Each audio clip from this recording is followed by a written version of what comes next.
Study and job lab চ্যানেলে আপনাদের সকলকে স্বাগত জানাচ্ছি।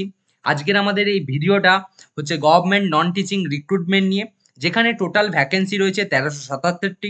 কোয়ালিফিকেশন লাগছে শুধুমাত্র 10th পাস অথবা উচ্চ মাধ্যমিক পাস।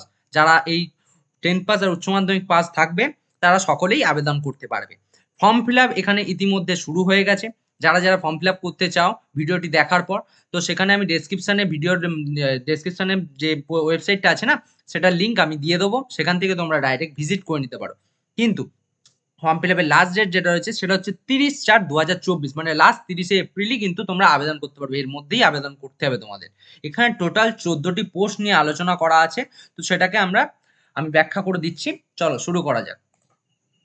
এখানে ফার্স্ট পোস্ট যেটি রয়েছে সেটি হচ্ছে ফিমেল স্টাফ নার্স। ঠিক আছে, এখানে পে স্কেল যেটা রয়েছে সেটা হচ্ছে লেভেল 7-এর 44,900 টাকা থেকে 1,42,400 টাকা। এখানে এজ লিমিট যেটা রয়েছে সেটা হচ্ছে 35 বছরের মধ্যে যে সমস্ত ব্যক্তিরা থাকবে তারা এখানে আবেদন করতে পারবে। এখানে এসেন্সিয়াল কোয়ালিফিকেশন কি রয়েছে? এখানে এসেন্সিয়াল কোয়ালিফিকেশন রয়েছে BSc honours in nursing from a recognized university. মানে যে কোনো মানে রেকগনাইজড ইউনিভার্সিটি থেকে তুমি যদি বিএসসি অনার্স ইন নার্সিং এর ওপর করে থাকো তাহলে তুমি এখানে আবেদন করতে পারবে। অথবা regular course in BSc nursing from a recognized university, এটা করলেও তোমরা পারবে। এখানে post basic BSc nursing from recognized university institute. Second বলছে registers as a nurse for or nurse midwife RN or RM with any state nursing council. ঠিক আছে, এবং এছাড়াও যে তোমার লাগছে 2.5 বছরের এক্সপিরিয়েন্স লাগবে তোমার নার্সিং এ। ঠিক আছে, আর এখানে তোমার যে নলেজটা লাগবে সেখানে হিন্দি অথবা রিজিওনাল যে ল্যাঙ্গুয়েজ আছে না, অ্যান্ড ইংলিশ, এর ওপর তোমার নলেজ থাকতে হচ্ছে। ঠিক আছে, সেকেন্ড যে পোস্টটি রয়েছে সেটি হচ্ছে অ্যাসিস্ট্যান্ট সেকশন অফিসার। এখানে পে স্কেল কি রয়েছে? এখানে পে স্কেল রয়েছে হচ্ছে যে আমাদের লেভেল 6-এর 35,400 থেকে 1,12,400। এখানে এজ লিমিট যেটা বলছে সেটা হচ্ছে যে এখানে 23 থেকে 33 বছরের মধ্যে যার যে সকল ব্যক্তিরা থাকবে সেখানে তোমরা আবেদন করতে পারবে। ঠিক আছে, এখানে এসেনশিয়াল কোয়ালিফিকেশন কি বলছে? এখানে এসেনশিয়াল কোয়ালিফিকেশন যেটা লাগছে সেটা হচ্ছে bachelor degree from recognized university. মানে ব্যাচেলার ডিগ্রি যদি তোমার যে কোনো ইউনিভার্সিটি, সেটা বর্ধমান হতে পারে, ক্যালকাটা ইউনিভার্সিটি হতে পারে, বা কল্যাণ ইউনিভার্সিটি, যে কোনো ইউনিভার্সিটিতে তোমার যদি ব্যাচেলার ডিগ্রি থাকে সেখানে তুমি আবেদন করতে পারবে। এছাড়াও 3 বছরের এক্সপিরিয়েন্স লাগছে in administrative financial matter in central government অথবা অটোনোমাস অর্গানাইজ। এখানে যে থার্ড যে পোস্টটা রয়েছে সেটা হচ্ছে অডিট অ্যাসিস্ট্যান্ট। ঠিক আছে, অডিট অ্যাসিস্ট্যান্ট। পে স্কেল রয়েছে এখানে লেভেল 6-এর 35,400 থেকে 1,12,400 টাকা। ঠিক আছে, এখানে এজ লিমিট যেটা আছে সেটা হচ্ছে আমাদের 18 থেকে 30 বছরের মধ্যে হলে তোমরা এখানে আবেদন করতে পারবে। এখানে কোয়ালিফিকেশন কি লাগছে? শুধুমাত্র বিকম করা থাকলেই তোমরা, যে কোনো ইউনিভার্সিটিতে যদি বিকম করা থাকে তোমার, তাহলেই তোমরা আবেদন করতে পারবে। এখানে যে অ্যাবিলিটি তোমার দরকার লাগবে সেখানে হচ্ছে 3 বছরের এক্সপিরিয়েন্স থাকতে হবে of accounts works in a government. ঠিক আছে, অথবা সেমি গভর্নমেন্ট হতে পারে, গভর্নমেন্ট হতে পারে, অটোনোমাস অর্গানাইজেশন, যে কোনো। ঠিক আছে, এবার 4 নম্বর যে আমাদের পোস্টটা রয়েছে সেটা হচ্ছে জুনিয়র ট্রান্সলেশন অফিসার। ঠিক আছে, জুনিয়র ট্রান্সলেশন অফিসার। এখানে পে স্কেল কি লাগছে? এখানে পে স্কেল থাকছে হচ্ছে যে লেভেল 6-এর 35,400 থেকে 1,12,400 টাকা। আপার এজ লিমিট যেটা থাকছে হচ্ছে 32 ইয়ারের মধ্যে যদি তোমার হয়ে থাকে তাহলে কিন্তু তুমি আবেদন করতে পারো। ঠিক আছে, এসেনশিয়াল কোয়ালিফিকেশন কি লাগছে? Master degree of a recognized university in Hindi with English as a compulsory or elective subject or as a medium of examination at the degree level. ঠিক আছে, তোমার এই যদি মাস্টার ডিগ্রি করা থাকে যে কোনো ইউনিভার্সিটি থেকে, হিন্দি মানে Hindi with English as a compulsory তোমার থাকতেই হবে, তারা আবেদন করতে পারছো। ঠিক আছে, ঠিক same recognized diploma or certificate course in translation from Hindi to English. মানে তোমার হচ্ছে যে কোনো ডিপ্লোমা থাকতে হবে, সেটা ডিপ্লোমাটা তোমার যে ট্রান্সলেশন থাকবে সেটা হচ্ছে হিন্দি টু ইংলিশ করতে হবে, অথবা ভাইস ভার্সা। ঠিক আছে, যে কোনো একটা কথা থাকলেই হবে তোমার। ঠিক আছে, অথবা 2 ইয়ার্সের এক্সপিরিয়েন্স লাগছে ট্রান্সলেশনের ওয়ার্ক, মানে তুমি যে ট্রান্সলেশন ওয়ার্ক করেছো সেখানে হচ্ছে 2 বছরের এক্সপিরিয়েন্স লাগছে হিন্দি টু ইংলিশ তোমার ট্রান্সলেশন করা। ঠিক আছে, এখানে যে 5 নম্বর যে পোস্ট রয়েছে সেটা হচ্ছে লিগাল অ্যাসিস্ট্যান্ট। ঠিক আছে, এখানে পে স্কেল কি থাকছে? এখানে পে স্কেল থাকছে হচ্ছে লেভেল 6 এ 35,400 থেকে 1,12,400 টাকা। ঠিক আছে, এখানে এজ লিমিট যেটা থাকছে সেটা হচ্ছে তোমার between 23 to 35 years, 23 to 35 years, মানে যদি তোমার 23 বছর থেকে 35 বছরের মধ্যে তুমি হয়ে থাকো তাহলে আবেদন করতে পারবে। কিন্তু তার মানে এই নয় যে এই পোস্টে সবাই আবেদন করতে পারবে। এখানে কোয়ালিফিকেশনটা কি বলে দিচ্ছে, কোয়ালিফিকেশনটা বলে দিচ্ছে যারা ডিগ্রি মানে লয়ের ডিগ্রি আছে যে কোনো ইউনিভার্সিটি থেকে, লিগাল ইউনিভার্সিটি এলএলবি করা রয়েছে অথবা বিএলএলবি করা রয়েছে, ঠিক আছে, তারাই এখানে আবেদন করতে পারবে। এর সঙ্গে লাগছে হচ্ছে 3 বছরের কোর্ট প্র্যাকটিস এক্সপিরিয়েন্স লাগবে। ঠিক আছে, এখানে আর যে অ্যাবিলিটি দরকার লাগবে, তোমার কম্পিউটার অপারেশনের উপর নলেজ থাকতে হবে, হিন্দি আর ইংলিশের ওপর নলেজ থাকতে হবে। ঠিক আছে, চলে যাই এটা 6 নম্বর পোস্টের উপর। 6 নম্বর পোস্টটা হচ্ছে স্টেনোগ্রাফার পোস্ট, যেখানে পে স্কেল আছে লেভেল 4 এর 25,500 থেকে 81,100 টাকা। ঠিক আছে, এখানে এজ লিমিট যেটা বলছে সেখানে হচ্ছে 18 থেকে 27 বছরের মধ্যে তুমি যদি হয়ে থাকো তাহলে তুমি এখানে আবেদন করতে পারবে। এখানে শুধু এসেন্সিয়াল কোয়ালিফিকেশন শুধুমাত্র লাগছে 12 past form recognized board or university, মানে তুমি 12 পাস করে থাকো কোনো ইউনিভার্সিটি থেকে, সেটা সিবিএসসি হতে পারে, ডাব্লিউবিএসসি হতে পারে, বা এছাড়া আদার্স যা কিছু ইউনিভার্সিটি হতে পারে, সেখান থেকে তুমি যদি তোমার 12 পাসের সার্টিফিকেট থাকে তাহলে তুমি এখানে অ্যাপ্লাই করতে পারো। স্কিল আর সেকেন্ড কি বলছে, স্কিল টেস্ট নর্মস, ঠিক আছে, ডিকটেশন 10 মিটিএস এমটিএস অ্যান্ড 80 ডব্লিউপিএম। ঠিক আছে, যাই হোক, তো এবারে আমাদের 7 নম্বর যে পোস্টটা আছে সেটা হচ্ছে কম্পিউটার অপারেটর। তো কম্পিউটার অপারেটরের জন্য পে স্কেল যেটা রয়েছে সেটা হচ্ছে লেভেল 4 এর 25,500 থেকে 81,100 টাকা। ঠিক আছে, এখানে এজ লিমিট যেটা হচ্ছে সেটা হচ্ছে 18 থেকে 30 বছরের মধ্যে থাকলে তোমরা এখানে আবেদন করতে পারো। তার সঙ্গে যে কোয়ালিফিকেশনটা লাগবে সেটা হচ্ছে তোমার বিসিএ অথবা বিএসসি মানে কম্পিউটার সায়েন্স অথবা আইটি, যে কোনো সার্টিফিকেট যে কোনো ইউনিভার্সিটি থেকে হতে পারে, তোমার যদি থাকে তুমি এখানে আবেদন করতে পারো, অথবা বি বা বিটেক কম্পিউটার সায়েন্সের উপর বা আইটির উপর যদি থাকে তাহলে তোমরা আবেদন করতে পারো। ঠিক আছে, চলে যাচ্ছি 8 নম্বর post, catering supervisor. Catering supervisor, এখানে পে স্কেল যেটা থাকছে সেটা হচ্ছে 25,500 থেকে 81,100 টাকা। ঠিক আছে, 25,500 থেকে 81,100 টাকা। ঠিক আছে, এখানে এজ লিমিট যেটা থাকছে সেটা হচ্ছে 35 ইয়ার্স এর মধ্যে যদি তুমি হয়ে থাকো তাহলে তুমি এখানে আবেদন করতে পারছো। ঠিক আছে, এখানে এসেনশিয়াল কোয়ালিফিকেশন কি লাগছে, এখানে এসেনশিয়াল কোয়ালিফিকেশন কিছুই লাগছে না, ব্যাচেলার ডিগ্রি করা থাকতে হবে তোমার হোটেল ম্যানেজমেন্টের ওপর ফ্রম যে কোনো ইনস্টিটিউট থেকে, বাই মিনিস্ট্রি অফ ট্যুরিজম। ঠিক আছে, গভর্নমেন্ট অফ ইন্ডিয়া, স্টেট গভর্নমেন্টের হতে পারে। এর সঙ্গে যদি ওটা না থাকে তাহলে তোমরা কি করতে পারবে, ট্রেড প্রফিসিয়েন্সি সার্টিফিকেট থাকলে in catering with a minimum 10 years service in defence service for of regular establishment. ঠিক আছে, এক্স সার্ভিস অনলি, মানে এক্স সার্ভিসম্যান হলে তাহলে তোমরা এখানে আবেদন করতে পারো। ঠিক আছে, এখানে যে 9 নম্বর যে পোস্টটা রয়েছে সেটা হচ্ছে জুনিয়র সেক্রেটারিয়েট অ্যাসিস্ট্যান্ট HQ অথবা আরও ক্যাড্রি। ঠিক আছে, এখানে পে স্কেল যেটা রয়েছে সেটা হচ্ছে লেভেল 2 এর 19,900 থেকে 63,200 টাকা। ঠিক আছে, এখানে এজ লিমিট যেটা থাকছে সেটা হচ্ছে তোমার হচ্ছে 18 থেকে 27 ইয়ারের মধ্যে যারা আছো তারা এখানে আবেদন করতে পারো। ঠিক আছে, এর সঙ্গে এখানে এসেনশিয়াল কোয়ালিফিকেশন কি লাগছে, এখানে এসেনশিয়াল কোয়ালিফিকেশন লাগছে senior secondary certificate class 12 from a recognized board. ঠিক আছে, মানে তোমার 12 পাসের হচ্ছে সেকেন্ডারি সার্টিফিকেট যদি থাকে তাহলে আবেদন করতে পারো। এর সঙ্গে প্রসেসিং মিনিমাম স্পিড বলছে। ঠিক আছে, এখানে হচ্ছে 30টা ওয়ার্ড পার মিনিটে ইংলিশে টাইপিং করার দক্ষতা তোমার থাকতে হচ্ছে, এবং অথবা যে তোমার আছে 25টা word per minute Hindi type writing করার দক্ষতা থাকতে হবে, যে কোনো একটা থাকলেই তুমি করতে পারবে। ঠিক আছে, অথবা pass plus 2 level of senior secondary from CBSE board হতে পারে, state board with secretarial practice and office management as vocational subject. ঠিক আছে, এখানে তোমার হচ্ছে যে অ্যাবিলিটি লাগছে, কম্পিউটার অপারেশনের উপর নলেজ থাকতে হচ্ছে, ডাটা এন্ট্রির উপর নলেজ থাকতে হবে। ঠিক আছে, 6 মান্থের ডিপ্লোমা করা থাকতে হচ্ছে। ঠিক আছে, কম্পিউটারের ওপর। এখানে যে 10 নম্বর পোস্টটি রয়েছে সেটা হচ্ছে জুনিয়র সেক্রেটারিয়েট অ্যাসিস্ট্যান্ট জেএনবি ক্যাড্রি। ঠিক আছে, এখানে পে স্কেল যেটা রয়েছে লেভেল 2 এর 19,900 থেকে 63,200 টাকা।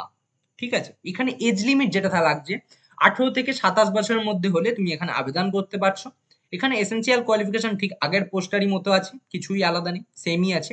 ঠিক আছে, এখানে সিনিয়র সেকেন্ডারি সার্টিফিকেট থাকতে হবে 12 পাসের, তার সঙ্গে হচ্ছে তোমার 30টা ওয়ার্ড পার মিনিটে ইংলিশ টাইপিং করার দক্ষতা থাকতে হবে, অথবা 25টা ওয়ার্ড পার মিনিটে হিন্দি টাইপিং করার দক্ষতা থাকতে হচ্ছে, ঠিক আছে। অথবা এখানে pass plus 2 level of senior secondary from CBSE state board with secretarial practice and office management as vocational subject, ঠিক আছে। এখানে তোমার যে নলেজটা লাগছে, এখানে অ্যাবিলিটি যে লাগবে, এটা হচ্ছে কম্পিউটার অপারেশনের উপর তোমার নলেজ থাকতে হচ্ছে অ্যান্ড ডাটা এন্ট্রি, ঠিক আছে। এবং এর সাথে সাথে তোমার হচ্ছে 6 মান্থের ডিপ্লোমা করা থাকতে হবে কম্পিউটারের উপর, ঠিক আছে। তাহলে তোমরা এখানে আবেদন করতে পারবে। আর এক্সপিরিয়েন্স থাকতে হবে অ্যাকাউন্টস এর উপর, অ্যাডমিনিস্ট্রেটিভ ম্যাটার্স অফ ইন গভর্নমেন্টের উপর, সেমি গভর্নমেন্ট অটোনোমাস অর্গানাইজেশন ইত্যাদি, ঠিক আছে। এখানে 11 নম্বর যে পোস্টটি আছে সেটি হচ্ছে ইলেকট্রিশিয়ান কাম প্লাম্বার। এখানে পে স্কেল যেটা রয়েছে 19,900 থেকে 63,200 টাকা, ঠিক আছে। এখানে 18 থেকে 40 বছরের মধ্যে যদি তোমার এজ লিমিট হয়ে থাকে তাহলে তোমরা এখানে আবেদন করতে পারছো। এখানে এসেনশিয়াল কোয়ালিফিকেশনটা কি লাগছে, এখানে এসেনশিয়াল কোয়ালিফিকেশন লাগছে হচ্ছে যে তোমার 10th পাস হতে হবে, এটা ম্যান্ডেটারি। ইন্ডাস্ট্রিয়াল ট্রেনিং ইনস্টিটিউট মানে আইটিআই করার সার্টিফিকেট থাকতে হবে তোমার, ঠিক আছে। ট্রেড অফ ইলেকট্রিশিয়ান অথবা ওয়্যারম্যান, অ্যাটলিস্ট 2 বছরের এক্সপিরিয়েন্স থাকতে হবে তোমার ইলেকট্রিক্যাল ইনস্টলেশন, ওয়্যারিং, প্লাম্বিং, যা কিছু হতে পারে। এবং এর সাথে সাথে তোমার অ্যাবিলিটি থাকতে হবে 2 ইয়ার্স মানে 2 বছরের এক্সপিরিয়েন্স থাকতে হবে ইন মেনটেন্যান্স অফ ইলেকট্রিক্যাল অ্যাপ্লিয়েন্স, ঠিক আছে। তাহলেই তোমরা এখানে এই পোস্টে আবেদন করতে পারবে। কিন্তু এই ভিডিওটি পরে আমি চলে যাওয়ার আগে একটা কথা বলতে চাই, ভিডিওটি পুরো দেখো, পুরো দেখার পর তোমরা বুঝতে পারবে যে কোন পোস্টটার জন্য তুমি উপযুক্ত এবং সেটিতে আবেদন করতে পারছো। তুমি যদি এখানে একটা পোস্টও মিস করে যাও তাহলে কিন্তু তোমরা দেখলে যে যে পোস্টটা মিস করে গেছো সেই পোস্টটাই হয়তো তোমার যোগ্য ছিল, এটা হতেই পারে, ঠিক আছে। তাই জন্য বলছি পুরো ভিডিওটা দেখো এবং বলতে পারো যে থাম্বনেল দেখে যে তোমার দাদা তুমি তো থাম্বনেলে লিখেছিলে এখানে শুধু 10th পাস আর মাধ্যমিক উচ্চ মাধ্যমিক পাস হলেই তুমি আবেদন করতে পারবে, কিন্তু এখানে তো ব্যাচেলার ডিগ্রিও লাগছে, নানান বিকম আইটিআই হ্যান ত্যান করা লাগছে না। এখানে ওইরাম পোস্টও যেমন আছে। দেখো এবার পরের যে পোস্টগুলো বলবো সেখানে হচ্ছে 10th ক্লাসের আছে, 12 ক্লাস আছে, এর আগেও একটা বলেছি, ঠিক আছে। এরপরে আর 2-4টে আছে, সেগুলো হচ্ছে তোমার 10 পাস 12 পাস লাগছে, ঠিক আছে। তো সব কিছুর জন্য যখন বলছি তো পুরোটা বলে দিই, যদি যে ক্যান্ডিডেট আমার ভিডিও দেখতে আসছো সে হয়তো তার হয়তো আইটিআই করা রয়েছে, সে বা কম্পিউটার 6 মান্থের ডিপ্লোমা করা রয়েছে, বা সে টাইপিং খুব ভালো পারে, ঠিক আছে। তো সেরকম যদি কেউ কোনো ক্যান্ডিডেট চলে আসে তো তারা এই পোস্টটা জানতে পারছে তো আবেদন করতে পারবে, ঠিক আছে। তাই জন্য বলছি সমস্ত বন্ধুদের পুরো ভিডিওটা দেখো, পুরো ভিডিওটা দেখে তোমাদের ডেসক্রিপশনে ওয়েবসাইট দেওয়া থাকবে, ওয়েবসাইট ভিজিট করো। তোমরা ফর্ম ফিল আপ শুরু হয়ে গেছে ইতিমধ্যে, ফর্ম ফিল আপ করো, ঠিক আছে। চলো এত কথা না বাড়িয়ে 12 নম্বর পোস্টে চলে এসেছি, ঠিক আছে। ল্যাব অ্যাটেন্ডেন্ট, এখানে পে স্কেল যেটা লাগছে 18,500 থেকে 56,900 টাকা। এখানে এজ লিমিট যেটা লাগছে 18 বছর থেকে 30 বছরের মধ্যে হলে তোমরা এখানে আবেদন করতে পারছো, ঠিক আছে। এখানে 10th ক্লাস থাকতে হবে, যে আগেই বললাম এখানে আছে, এরপরে অনেকে 10th ক্লাস আছে, 12 ক্লাস আছে, ঠিক আছে। এখানে এসেনশিয়াল যে কোয়ালিফিকেশনটা লাগছে সেখানে হচ্ছে 10th পাসের সার্টিফিকেট থাকতে হবে, অথবা ডিপ্লোমা ইন ল্যাবরেটরি টেকনিক, ঠিক আছে। অথবা যদি তোমার যদি 12 পাস ইন সায়েন্সের উপর মানে সায়েন্স স্ট্রিমের উপর তোমার 12 পাস সার্টিফিকেট আছে তাহলে তুমি করতে পারো যে কোনো ইউনিভার্সিটি থেকে বা যে কোনো বোর্ড থেকে, ঠিক আছে। সেটা সিবিএসসি, ডাব্লিউবিএসসি, যে কোনো ইউনিভার্সিটি, ঠিক আছে। এখানে 13 নম্বর যে পোস্ট আছে সেটা হচ্ছে মেস হেল্পার, ঠিক আছে। মেস হেল্পার, এখানে পে স্কেল আছে 18,500 থেকে না 18,000 সরি সরি সরি 18,000 থেকে 56,900 টাকা। এখানে এজ লিমিট যেটা আছে সেটা হচ্ছে 18 বছর থেকে 30 বছরের মধ্যে যদি তোমার হয়ে থাকে তাহলে তোমরা এখানে আবেদন করতে পারো। এখানে এসেনশিয়াল কোয়ালিফিকেশন কি লাগছে, এখানে ম্যাট্রিকুলেশন পাস লাগছে, মানে ম্যাট্রিকুলেশন পাস মানে বুঝতেই পারছো এখানে লেখা আছে ক্লাস 10 পাস ফ্রম যে কোনো বোর্ড থেকে হতে পারে, ঠিক আছে। এবং 5 বছরের এক্সপিরিয়েন্স থাকতে হবে গভর্নমেন্ট ওয়ার্কিং, ঠিক আছে, মানে ওয়ার্কিং ইন এ গভর্নমেন্টের উপর ওয়ার্ক করা আছে, তাহলে সেই এক্সপিরিয়েন্স থাকলে তোমরা এখানে আবেদন করতে পারো। রেসিডেন্সিয়াল অর্গানাইজেশন অথবা মেস স্কুল, ঠিক আছে। এখানে হচ্ছে পাসিং স্কিল টেস্টে প্রেসক্রাইব বাই এনভিএস, মানে তোমার যখন যে তুমি ইন্টারভিউ হলে মানে ইন্টারভিউতে গেলে তখন তোমার হচ্ছে যে ওই স্কিলটাই পাস করতে হবে নববিদ্যালয় নবোদয় বিদ্যালয় সমিতি থেকে, ঠিক আছে। তারপরে তুমি এখানে রিক্রুটমেন্ট মানে তুমি রিক্রুট হতে পারবে, ঠিক আছে। এখানে যে 14 নম্বর এবং লাস্ট যে পোস্টটা রয়েছে সেটা হচ্ছে মাল্টি টাস্কিং স্টাফ HQRO ক্যাড্রি, ঠিক আছে। পে স্কেল আছে লেভেল 1 এর 18,000 থেকে 56,900 টাকা। এখানে এজ লিমিট যেটা লাগছে শুধুমাত্র 18 থেকে 30 বছরের মধ্যে হলেই তোমরা এখানে আবেদন করতে পারবে, ঠিক আছে। এখানে এসেনশিয়াল কোয়ালিফিকেশন লাগছে শুধুমাত্র, এখানে লাগছে হচ্ছে 10th পাস। 10th পাস হলেই তুমি এই পোস্টটিতে আবেদন করতে পারছো। এবং এর সঙ্গে সঙ্গে যদি তোমার যদি 18 থেকে 30 বছরের মধ্যে হয়ে থাকে, তো 10th পাস তো মোটামুটি সবারই এখন থাকে, তো তোমরা এখানে আবেদন করতে পারছো, ঠিক আছে। তাহলে এই পোস্টটা কিন্তু এই ভিডিওর সমস্ত ক্যান্ডিডেট যারা দেখছো তাদের জন্য আছে। এই পোস্টটা কিন্তু সবাই ফিল আপ করো। লেভেল 1 এর যে পে স্কেলটা আছে 18,000 থেকে 56,900 আছে, এই পোস্টটা কিন্তু ম্যান্ডেটরি, করতেই পারো তোমরা। এবং এই যে টোটাল যে প্রক্রিয়াটা আছে না, সেটা কিন্তু প্রপারলি অ্যাপ্লাই অনলাইনেই অ্যাপ্লাই হবে শুধুমাত্র। তোমরা অ্যাপ্লাইটা শুধু অনলাইনেই করতে পারবে থ্রু এনভিএস ওয়েবসাইট। এই যে ওয়েবসাইট www.navodaya.gov.in, ঠিক আছে। এই ওয়েবসাইটটা আমি ডেসক্রিপশনে দিয়ে দেবো, সেখান থেকে তোমরা ভিজিট করে নিও, ঠিক আছে। পরবর্তী এতে চলে যাই, ফিস স্ট্রাকচার যেটা আছে। এখানে যে ফিস স্ট্রাকচারটা রয়েছে, ফিমেল স্টাফ নার্স, এই পোস্টটার জন্য শুধুমাত্র অ্যাপ্লিকেশন ফিস লাগছে 1,000 টাকা আর প্রসেসিং ফিস লাগছে 500 টাকা, টোটাল 1,500 টাকা। এই শুধু ফিস স্ট্রাকচারটা শুধুমাত্র জেনারেল ইডাব্লিউএস ওবিসি, ঠিক আছে। যারা যারা আছো তাদের জন্য এই টাকাটা দিতে হবে এই পোস্টটা ফিল আপ করার জন্য। এছাড়া যারা এসসি এসটি পিডাব্লিউবিডি আছো, তারা হচ্ছে অ্যাপ্লিকেশন ফিস লাগছে না তাদের জন্য, তাদের শুধু প্রসেসিং ফিসটা দিতে হচ্ছে 500 টাকা। এখানে টোটাল 500 টাকা দিলেই তোমরা এই ফর্মটা তোমরা ফিল আপ করতে পারছো, ঠিক আছে। এছাড়া যে বাদবাকি যে 13টা পোস্ট আছে না, তোমরা সেটাতে ফিল আপ করার জন্য যে 13টা পোস্ট আছে, তো সেটার অ্যাপ্লিকেশন ফিস লাগছে শুধুমাত্র 500 টাকা আর প্রসেসিং লাগছে 500 টাকা, ঠিক আছে। টোটাল 1,000 টাকা লাগছে। বাদ বাকি যে পোস্টগুলো আছে যেমন assistant section officer, auditor assistant, junior translation officer, legal assistant, stenographer আছে যেমন লাস্টই বললাম, multitasking staff, mess helper etcetera.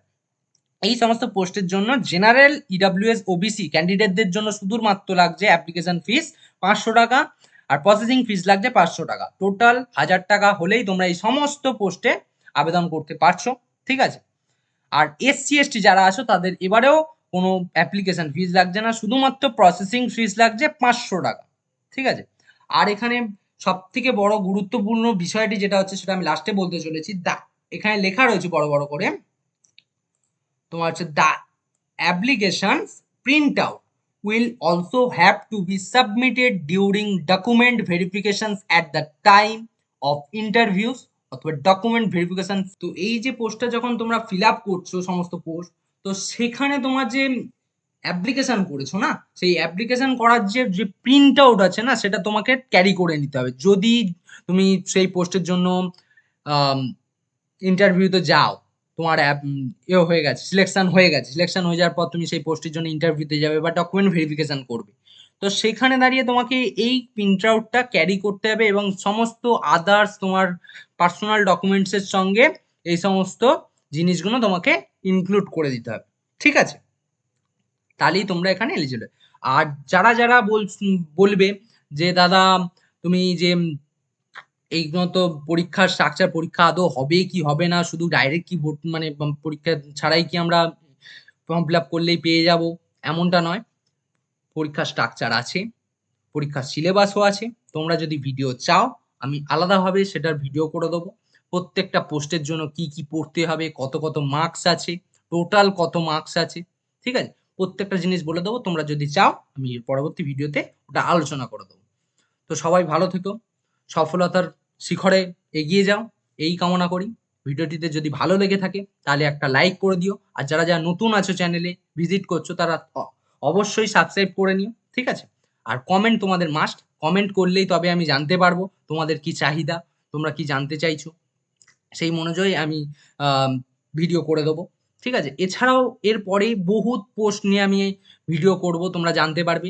এই যে 2024-26 মধ্যে না প্রচুর পোস্ট বেরোবে, তো তোমাদের সেগুলো ফিল আপ করতে হবে। এটা পিক আপ জোন, যারা যাদের করার দক্ষতা হয়ে গেছে বা তাদের অ্যাপ্লিকেবল আছো, তারা আমাদের চ্যানেলটাকে ফলো করে রাখো। আমি প্রত্যেকটা পোস্ট নিয়ে আসবো, তোমরা ফলো রেখো, পোস্টগুলোতে অ্যাপ্লাই করো। আর যদি সফল হও অবশ্যই কমেন্টে জানি। Thank you. এই বলে ভিডিওটা শেষ করছি। টাটা।